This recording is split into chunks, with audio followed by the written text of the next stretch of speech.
E fala galera, beleza? A paz do Senhor pra todo mundo que vai estar aqui nos assistindo nesse instante. Gente, o culto de hoje foi abençoado pra começar já esse podcast. Foi muito bom.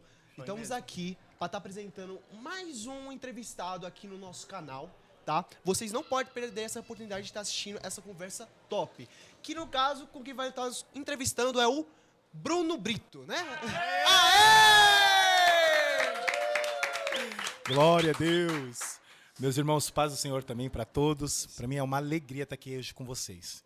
Amém. Glória a Deus, aleluia. Estamos aqui também, a gente não pode deixar de se apresentar.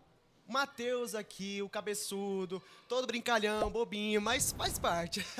Estamos aqui também com nossos dois colegas. Por favor, pode se apresentar? Eu sou o Cris, e aí galera, mais uma vez aí, estamos no 5º episódio, obrigado aí por estar assistindo, fiel a nós, né, isso aqui tá crescendo a cada dia mais, é um prazerzaço estar com você, tá, Bruno? Inspirador demais, a gente vai falar sobre isso no podcast, mas inspirador demais, tá?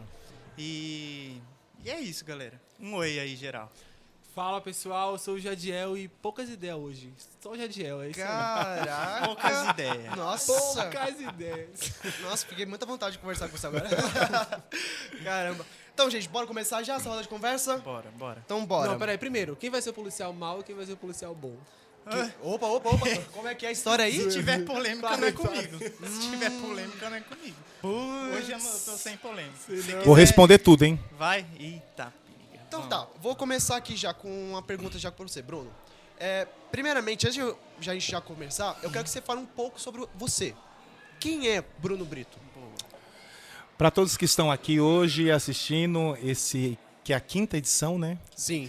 desse Podcrente. Bruno Brito é uma pessoa que tem 25 anos de ministério. Para as pessoas que ainda não conhecem um pouquinho, eu iniciei, na verdade, conhecendo Jesus numa igreja batista tradicional. E num determinado dia, depois de alguns anos que tinha se passado, havia uma vizinha minha, que ela era da Assembleia de Deus, e ela tinha um projeto de um teatro musical. Teatro musical? Teatro musical. Legal. Só que na Igreja Batista, ela tem uma liturgia tradicional diferente das Assembleias de Deus. Então eu lembro que quando eu conheci Jesus, em meados do ano de 96, lá não se tinha uma programação no sentido de oportunidades às pessoas, ou para louvar, ou para pregar, algo do tipo. Mas eu lembro que essa minha vizinha, ela sempre me chamava para esse projeto que ela tinha do teatro musical. E eu lembro que eu sempre protelava pela falta de tempo que eu tinha, porque eu antes trabalhava, hoje eu vivo de uma forma integral pela obra de Deus, mas eu sempre trabalhei na área do RH por muitos anos. E eu lembro que isso fazia com que viesse ser sempre um motivo, uma justificativa para eu nunca poder cooperar com ela, porque eu sempre tinha uma dinâmica de querer só ir na minha igreja. Então, falando um pouquinho de mim, no sentido de é difícil falar do Bruno sem falar do ministério. Certo. Então, quando foi feito esse convite, de uma forma um pouquinho resumida, aconteceu dela fazer esse convite, eu nunca consegui cooperar em assistir.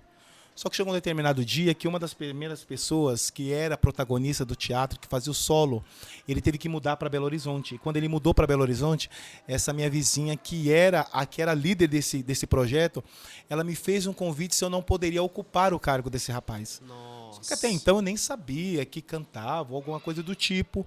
E meio que protelei isso. Falei, não, né, eu não tenho esse costume aonde eu congrego. Mas no meu coração, eu pensei que era o fato de eu, de repente, só alegrar o coração daquela minha vizinha. Mas aquele dia nasceria isso que eu estou vivendo até o dia de hoje. Porque foi a primeira vez que eu louvei, foi num teatro musical que contava a história de um rapaz andarilho que depois, ao conhecer Jesus por meio de uma evangelização, foi transformado. Daquele dia, comecei a louvar. Quando eu comecei a louvar, fui num culto e apresentou essa peça, as pessoas me viram, me convidaram. Quando me convidaram, no dia que convidaram, em vez de apresentar somente a peça, o pregador faltou. As pessoas que me viram louvando achou que eu tinha uma dinâmica expressiva ao louvar e falou se eu não poderia pregar naquele dia. Caraca! Ô, louco! E aí, como é que foi? Não, E aí agora que eu quero saber. tremi, como eu tremo até o dia de hoje. Não parece. Só que isso, né, que você acabou de dizer assim, é uma coisa que as pessoas sempre dizem, que não é perceptível. Não é. Mas o Bruno Brito é uma pessoa muito tímida. Porém, as pessoas dizem que não, nossa, não é possível, é mentira. E realidade, eu sou uma pessoa super introvertida e tímida, mas o altar ela me torna muito gigante. Então, quando é para falar da palavra de Deus ou louvar, a coisa fica meio diferenciada, porque parte desse plano para um plano espiritual.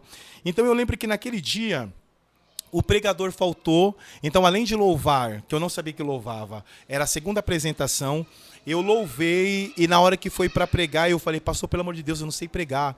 Mas naquela época, sei que aqui, né, estou aqui diante de pessoas super novas, acho que tem até idade para ser meu filho, eu lembro que eu fiquei muito fixado na minha memória um louvor que era da época, que era da Cassiane, hino da Vitória. Então ficava na minha mente, eu tenho um louvor aí que está estourado, onde diz que Deus abriu o mar para o povo passar. Então, naquele dia, eu falei assim, eu não sei onde está mencionado, mas eu sei que Deus abre o mar para a pessoa passar e do outro lado cantar o hino de vitória. Então, há 25 anos, depois desse dia, eu conto e declaro que Deus continua abrindo o mar onde não existe para o povo passar. Caramba, que da hora. Mas peraí, no teatro, você fazia qual papel? Eu fazia parte desse papel principal, que era de um andarilho. Ah, o andarilho. Um andarilho, uma pessoa que ficava às margens da sociedade. Então, tudo que se declarava no meio da peça, em vez de ser falado, era cantado. Certo. Então, assim, para vocês que são muito novos, mas ao mesmo tempo devem acompanhar a parte musical, então os louvores ali, que era na sua maioria encenada, eram os louvores do Ministério Voz da Verdade. Então, quando acontecia de alguém passar e me evangelizar, eu surgia de novo na peça, transformado naqueles paradigmas, tudo direitinho, de terno, gravata, que era mais usado na época, não que isso não se faça uso hoje, mas era uma coisa mais firme assim, no sistema da igreja. E aí, quando eu surgia de terno, gravata, Bíblia, transformado, eu surgia cantando o louvor Imagem de Deus, que quem assistir aí vai entrar aí meio que numa nostalgia. Vai ter que cantar aqui. Não, vai ter que cantar pra nós. Falava assim, no caminho do Gólgota, lá foi Deus sofrer por mim, as pedras que pisou, jamais pisarei, mesmo sendo Deus, fez isto por mim, negou-se a si mesmo sendo Deus, aí diz, Cordeiro morto, desde a fundação do mundo, não importa se o abismo é raso ou profundo, ele tira você de lá e traz para um alto lugar, para te fazer um homem, a imagem de Deus. E era por aí. Nossa, mano, que da hora. Ó, a Bíblia tá até... Eita! Receba o som de Deus. É só zoando, mano. Bruno, você acabou de contar, né, seu começo. Sim. Mas eu acho que as principais histórias, elas são as mais interessantes, saem de onde a gente passou da vida antiga para a vida nova. Sim. A conversão. Uhum. Como é que ela foi para você? A minha conversão, eu vou dizer para você que eu fui uma pessoa que tive muitas particularidades assim com Cristo, diferenciada de muitas pessoas. Porque, para vocês terem uma ideia, assim, eu nunca de uma forma precisa fui evangelizado. Um determinado dia, lá no meu prédio, eu lembro como hoje, em meados de junho de 96, eu senti desejo de ir para a igreja. E eu lembro que eu fui para a igreja sozinho. Fui para a igreja só. Daquele dia que eu fui, em junho de 96, para a igreja, eu, de uma forma muito precisa, só confessei Jesus como meu Salvador em outubro do mesmo ano. Nossa. Então, Deus. quando foi em outubro de 96, junho de 96, eu comecei a ir. E quando foi em outubro de 96, eu aceitei Jesus. Diferenciado assim, no sentido assim, algumas coisas que acabam mudando. Eu era um jovem que, tipo assim, eu ia muito, mas muito para as baladas. Mas as baladas que eu ia, geralmente eu ia com os meus irmãos. E era muito, muito diferente dos dias atuais, assim, no sentido, eu não vou dizer de perigo, mas acho que a dinâmica dos jovens hoje, os jovens hoje são um pouco mais precoces. Então eu lembro que eu trabalhava, mas era uma coisa assim, mas eu nunca vivi, de uma forma assim, para quem vai nos assistir, uma vida promíscua. Eu sempre fui um cara muito tranquilo, muito de boa. Eu lembro que na minha infância eu sempre fui na igreja católica, então eu sempre tive um sentido assim de um lado espiritual um pouco mais apurado na minha casa. Tanto é que quando aconteceu de eu ir para a igreja, não foi que ninguém me convidou, não foi que ninguém falou vai ao culto. Eu fui ao culto só. E aí eu fiquei ali durante aqueles meses. Depois eu fui aceitar Jesus de uma forma assim, muito convicta do que eu queria. E aí depois daquilo lá começou a galgar, a fluir as coisas. Ganhei toda a minha família para Jesus. E as coisas foi fluindo. Então, basicamente, assim, no sentido, às vezes a pessoa, ela acredita que ela precisa se ter um testemunho no sentido do eis o que você foi. A partir do momento que a gente começa a compreender que você sem Cristo é nada, você já tem um eis. O que você era? Eu era um nada. Agora eu sou tudo porque eu tenho Jesus. Tô louco, aí sim. Eu já tenho outra pergunta. Sim. Eu acho que a mudança da Igreja Batista para a Assembleia totalmente causa um abalo muito grande em quem era batista. O que te levou a chegar para a Assembleia de Deus? O que te tirou da Batista e te trouxe para cá? Nossa. Nada contra Batista, mas... Nossa, essa pergunta é muito, muito boa. Porque eu lembro que depois que eu comecei a fazer parte desse Ministério de Teatro Musical, ali era um ministério que tinha pessoas de várias denominações.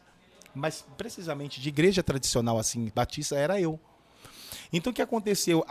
Os convites que surgiam era muito para as assembleias, para as igrejas pentecostais. Então eu achava aquilo maravilhado, assim, eu ficava maravilhado e achava maravilhoso a forma que as pessoas se expressavam no culto. A forma expressiva dos pentecostais é bem diferenciada dos batistas tradicional. E aí eu lembro que mesmo eu continuando no projeto e no Ministério de Teatro, eu continuei na Batista. Só que eu me lembro que lá onde eu congregava, uma vez por ano, além da ceia do Senhor, que é feita mensalmente, no final do ano eles faziam como se fosse um tipo de uma ceia denominada ceia do concerto.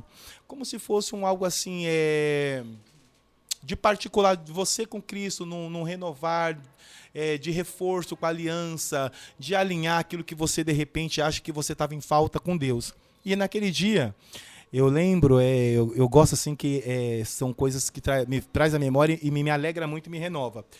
Porque eu lembro que naquele dia, nessa ceia do concerto, quando eu dobrei o joelho, eu agradeci a Deus e quando agradeci a Deus, comecei a falar em línguas. E isso não é uma dinâmica normal lá. E aí eu pensei por um momento, a primeira coisa que me viu foi uma confusão. Falei, será que é porque eu estou mandando muito com as pessoas que são pentecostais? Meu Deus E do céu, de repente não. E aí naquele dia, eu lembro que numa igreja que não se tinha esse costume, essa liberdade, né, do batismo com o Espírito Santo, do falar em línguas. Eu de joelho ali quietinho, eu fui glorificar, comecei a falar em línguas, ao mesmo tempo me veio um conflito, comecei a pedir perdão para Deus, achando que era coisa da minha cabeça. Aí no meio da batista tradicional levantou uma profeta. Meu Deus do céu, não. Foi até a mim, colocou a mão sobre mim e disse assim, filho, não tenha dúvida, sou eu. Então eu percebi que ali foi um ciclo que foi se encerrando no sentido não de desprezar, porque para mim a Igreja Batista foi uma escola para mim. Uma escola para mim. Mas eu entendi que era como se fosse uma fase que eu precisava vivenciar ali para fechar o ciclo para eu viver o outro. Foi quando que eu peguei, em meados do ano de 2000, eu fui para a Assembleia de Deus. E na Assembleia de Deus eu fiquei de 2000 até 2004. Não repara não que eu tenho uma memória muito fotográfica, assim eu vou repetindo. Demais. E aí, mediante esse tempo que eu fiquei na Assembleia, que eu ganhei a minha família toda para Jesus, meus pais, meus irmãos, eles não foram congregar comigo. Eles foram congregar na igreja que hoje eu estou há quase 20 anos, que é a Igreja Pentecostal Monte Calvário. Então a minha transição foi justamente assim, nada forçado, foi tudo fluindo. Então, de repente, hoje, para eu estar na dinâmica do Ministério Pentecostal, foi algo direcionado por aquilo que Deus liberou sobre mim. Amém. Caramba! Mas, tipo assim, você, com a sua história que você contou, Sim. você falou que basicamente desenvolveu o seu dom de cantar e também de pregar através da peça. Da peça. Mas qual era exatamente a sua vontade em relação a esses dois dons que Deus basicamente apresentou assim na sua frente? Que era isso que você teria que receber? Olha, na verdade, nenhum. Nenhum? Caramba! Sério? Nenhum, porque era meio que era o acaso. Era o acaso. Eu já estava acostumado com aquela dinâmica de chegar na minha igreja, tinha um ministério de louvor local. Quem pregava sempre era o bispo, né? Que era assim a a função eclesiástica dele. E então, para mim, era muito inovador. Geralmente, eu protelei em não assistir, que eu já tinha medo, porque eu tinha essa imagem. Os assembleanos, pentecostais, eles dão a tal oportunidade. Então, eu nunca fui num culto no lar, eu não ia em igrejas que tem esse costume de se dar oportunidade por esse medo. Sim. Então, se hoje eu te falar assim, o meu desejo era esse. Não, foi tudo um sentido do fluir. Eu fui pensando que eu ia só alegrar o coração da irmã Noêmia, e aí fui louvar, fiquei. De repente eu fui num culto, o pregador faltou, aí para de repente, poxa, acho que o pastor vai ficar triste. Eu fui, vou pregar. Quer dizer, deixei só uma mensagem breve. E aquilo, de repente, se tornou algo tão apaixonante que até hoje, quem me convida, eu não recebo convite tipo assim, vem louvar ou vem pregar. Porque fez uma junção, uma aliança tão forte que quem me chama para pregar já me chama para os meninos da minha banda vir comigo, porque sabe que eu vou louvar e pregar.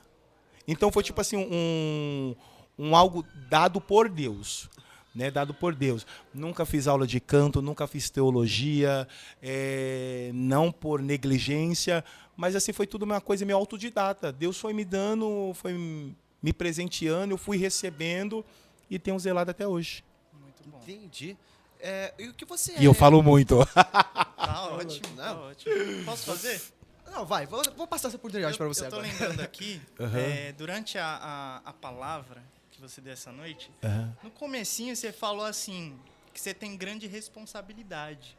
Sim. Você pega, porque você ora antes, né? Uhum. E aí a gente costuma orar antes e tudo mais, para Deus já ir dando a palavra. E aí parece que, pelo que você contou, Deus não foi dando. E foi hoje, né? Foi hoje. Foi hoje que ele deu a palavra. E aí eu sofro muito com isso, questão da timidez, né? Porque a gente se prepara, aí tem esse lance de, às vezes, Deus fala na última hora, né? E, além de tudo, tem a responsabilidade. Então, é um monte de coisa assim que fica por cima e parece que é um jugo, mas não é. E aí eu queria te perguntar, que tipo de dica para jovem que está começando, Sim. como eu, que você pode dar em relação a esses começos de pregação, Sim. tudo mais? Ó, a gente está aqui, né, com um livro sagrado, que é a Bíblia, aqui na nossa frente. É interessante que você percebeu essa minha fala, porque assim, eu quase todos os dias eu tenho agenda. Então é assim, vocês percebem que tipo, é um desgaste, não só físico, né? Claro. É mental, e a gente que professamos uma fé em Jesus, entendemos também que tem as retaliações. Então é assim, todos os dias, eu pregando ou não pregando, eu tenho um devocional. Então essa é a primeira dica. Toda pessoa que quer exercer um ministério triunfante, seja de louvor, seja músico, seja no departamento de arte da igreja ou da palavra, ele precisa se ter um devocional. O que é o devocional? Um momento do secreto. O Bruno que é aclamado nas igrejas, o Bruno tem casa e o Bruno vai embora. Então o Bruno tem que entender que assim, naquela hora eu estou ali com a igreja. Então para mim se torna algo um pouco mais fácil. Mas eu preciso ter um secreto para saber também o que Deus quer liberar para mim. É mais ou menos assim, como se fosse um conselheiro amoroso. Todo relacionamento ele não subsiste se não tiver reciprocidade. Então é igual de Jesus para conosco. É mais ou menos assim, como eu vou receber algo de uma pessoa que eu não falo com ela? Como eu posso dizer que amo Jesus e não tenho um relacionamento com ele? Como eu posso dizer se eu estou agradando a ele se eu não expresso esse amor? Então, esse devocional, basicamente, ele não tem um horário certo. Às vezes é pela manhã, pela tarde ou pela noite. Hoje, o que acontece não de uma forma assim diária, mas acontece. É aquele dia que eu oro e coloco um louvor para ver se flui. Às vezes, quando tem um tema onde eu vou pregar, me dá um norte, mas às vezes Deus não quer falar no tema. Então, o que acontece? Eu fico muito tranquilo porque eu sei que pode acontecer o que aconteceu hoje. Quando eu estava para sair de casa, acendeu uma luz e aí eu falei, ainda há esperança. O que é esperança? É um sentimento da pessoa que espera por algo e acredita que é possível aquilo se realizar. Então aquilo já me dá um norte. Né? Agora, para você que caminha aí para o caminho da palavra, eu geralmente faço 3 coisas todas as vezes que eu vou ler qualquer que seja um texto da Bíblia. o quê? Qualquer texto, isso aqui é uma dica minha, mas eu estou compartilhando com vocês. Receba, família. Receba. Eu li Salmo 23, um exemplo. Eu pego 3 pontos e daqueles 3 pontos vai ter uma vertente que vai fluir a pregação. O quê? Quem escreveu? Por que escreveu? E com qual proposta escreveu? Nisso sempre vai sair. Quem salmodiou o Salmo 23? Davi. Em qual momento? Em um momento tal. Com qual proposta? Aí flui. Porque vocês tendo sempre esses 3 pontos, a mensagem vem. Porque para nós aqui, né, eu vou falar, não sei eles, né, mas nós que somos tímidos, às vezes a gente pode estudar e meditar em muita coisa. Então o nosso temor é quando chegar no altar, fugir. Exatamente. Aí a gente faz aquela oração, Espírito de Deus, não deixa eu me perder em nada do que eu meditei. Porque outra coisa também, eu acho lindo, mas eu não consigo pregar com esboço. Então tudo Acaba que atrapalhando, né? tudo que eu leio está na minha mente. Tudo que eu falo para vocês estão na minha mente. Hoje, quando eu mencionei essa mensagem de Marcos, da ressurreição da filha de Lázaro e a cura da mulher do fluxo de sangue, eu usei a mesma temática. O que Jesus entrou ali? A fé das pessoas, você percebeu, Sim, né? sim, sim. Que fica bem perceptível. Então, é mais ou menos essas dinâmicas que eu uso. Já peguei a E dica. dizer para todos vocês, há uma necessidade do nosso relacionamento com Jesus ser além do que um culto. É verdade. É basicamente basicamente o tema do nosso congresso que já passou, que foi semana passada, família. Acompanha o Instagram, que o culto foi abençoado. O término da mensagem Aqui foi ainda hoje. aqui, ó. Tinest Level. E ainda aqui atrás, aqui, eu não vou virar de costas agora, né? Intimidade é o que mais a gente buscou e bacana. apresentou nesses 3 dias. Intimidade com Deus.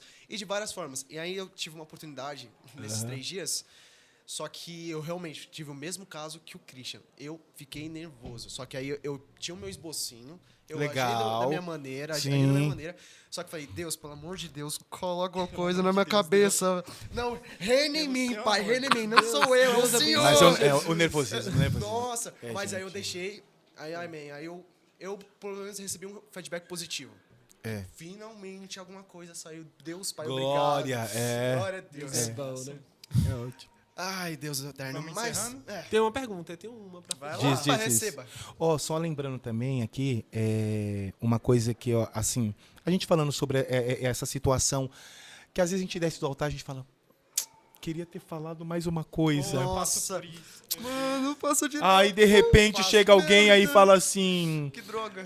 ai, um exemplo, né? Notifica, tô passando por determinada coisa. Nossa, então era o que era pra eu ter Era falado. aquilo. Era pra eu ter Então, vem aquele mal-estar assim, espiritual. Nossa, cara. Mas não foi por mal, é porque na hora ali, Claro. a igreja multiplica de tamanho, tudo tal. E outra coisa, assim, da precisão no sentido do devocional, que eu falo nos dias nossos, né, os dias atuais, até a irmãzinha mais idosa da igreja, ela tem um celular.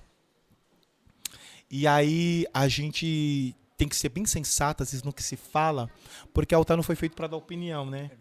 Foi para pregar a Bíblia. Sim. Então eu percebo muitos ministros passando por algumas situações bem adversas, porque quem vai falar de alguma coisa que aconteceu no culto é quem estava no culto. Né? Exatamente. Então, às vezes, um texto sai fora do contexto e a gente entra em eventos desnecessários. Então, fica muito a dica assim, ó. Todas as vezes, qualquer um de nós, seja no louvor ou na palavra, e de quem está nos assistindo, for falar algo no altar, fale de Deus. As opiniões sejam sempre da porta para fora. Sim. Meu Boa Deus dica. do céu. Boa É. dica. Pode fazer a última. Pra Faz a última fechar a pergunta rapidinho. pergunta, Não, pode fazer Posso? a pergunta, vai você. tá bom. Então, o que eu sinto falta de muitos jovens hoje é... Deixa eu ver, onde ele quer chegar, sabe? O jovem, ele tem dificuldade em entender onde ele quer chegar. Muitas vezes a gente planeja coisas na vida secular, mas dentro da igreja não. E eu acho isso horrível. Nossa. Eu acho isso horrível. E eu queria saber de você. Você planeja chegar aonde? Você planejou chegar onde você está hoje? Como está seu planejamento, assim, para um futuro com Deus? Nossa, você faz umas perguntas maravilhosas. 5 segundos. Não, é muito bom, porque quando eu falo, assim, eu vou até fazer a junção para entrar para responder a pergunta dele, acerca do próprio contexto do devocional, porque nenhum relacionamento subsiste a 2 horas, 2 horas e meia e só 2, 3 vezes por semana. Sim. Então, tipo assim, essa pergunta sua é bem inteligente porque eu percebo essa falta. Tem aquela pessoa que tudo que ela vive com Jesus é só no culto. Então, por isso que ela é roubada. Ela faz qualquer tipo de plano. Mas hoje parece que, tipo assim, é meio fora de moda um jovem ser muito espiritual. Sim. Eu sinto O que no meu tempo... Meu Deus. Gente, no meu tempo, nossa, eu tô me sentindo assim, bem idoso, assim, mas, né, tô caminhando para os meus 44 anos, então, eu falo no sentido, na minha época, a pessoa que pregava, ou louvava, ou entrava numa dimensão com Deus, a pessoa era muito, mas ela era muito admirada. Hoje é uma coisa que parece aleatória, é uma situação que parece as pessoas, tipo, faz com que você passa desapercebido. Então, tipo assim, hoje, eu vou falar para você que aonde eu cheguei, eu nem pensei que eu chegaria. Tem uma fala da pastora Ana Paula Valadão, eu tô na tua pergunta, que ela fala que só tem 2 tipos de pessoas que conhecem, assim, no sentido das melhores coisas assim de viagens do mundo. São os milionários e os missionários. E assim, quando você fala sobre onde você pretende chegar, eu fico pensando que Deus já tem feito tanto por mim que eu de verdade tem coisas que eu acho que eu nem desejei. Porque tem sonhos que são nossos e tem sonhos que são de Deus, né? Mas assim, hoje, para reformular assim e te responder de uma forma precisa, Bruno, onde você quer chegar? Eu quero chegar onde Deus tem para mim. Amém. Aí sim. É isso. Onde Deus tem guardado para todos nós, inclusive. Exatamente isso. Para esse plano aqui, porque o céu é algo que... Não, tá certo. Certo. Ô, Bruno, é sério. Essa conversa aqui eu gostei bastante. Foi Tava legal, gente. tá? É por causa durante o tempo tá meio corrido mesmo, é normal, tá? Sim. Eu falo agradeço muito a sua presença aqui com a gente. Meu Deus. Eu gostei muito da nossa conversa. Desculpa qualquer coisa, tá? Primeiramente isso. E, gente, a gente não pode deixar também de pedir pra vocês se inscreverem no canal, inscreve aí, ative o galera. sininho e você vai passar o seu contato pra eles, o Instagram ainda. O Instagram? Isso. Bom, eu acredito que também vão me marcar aqui, a gente vai subir, esse negócio sim, vai alcançar claro, muitas vamos pessoas, sim. porque eu, de verdade, ficaria aqui acho que mais de 1 hora com tava vocês, legal. assim, Eu porque queria, cara, eu realmente eu queria. falo muito, as perguntas maravilhosas, e deixei para falar também agora neste final deste Podcrente, que é o primeiro podcast que eu tô participando. Me perdoa todos que me chamaram, mas é porque Deus também preparou esse Cadê dia. o Boninho? Cadê o Boninho? Cadê? E segue aí meu Instagram é @BrunoBrito __. Quando você digitar lá @Bruno Brito, acho que eu já sou uma das primeiras pessoas a aparecer lá, tá bom? Se não achar ele no Instagram, pesquise no YouTube, é Novela Jesus, que ele é um dos discípulos do irmão de Barrabás. É a cara dele, meu Deus do céu. Eu queria fazer essa piada no início, mas não deu. Os direitos autorais da Record, né? Quero. Pô, gente, valeu. Muito obrigado por nos acompanhar. Até a próxima. A paz do Senhor. Aê!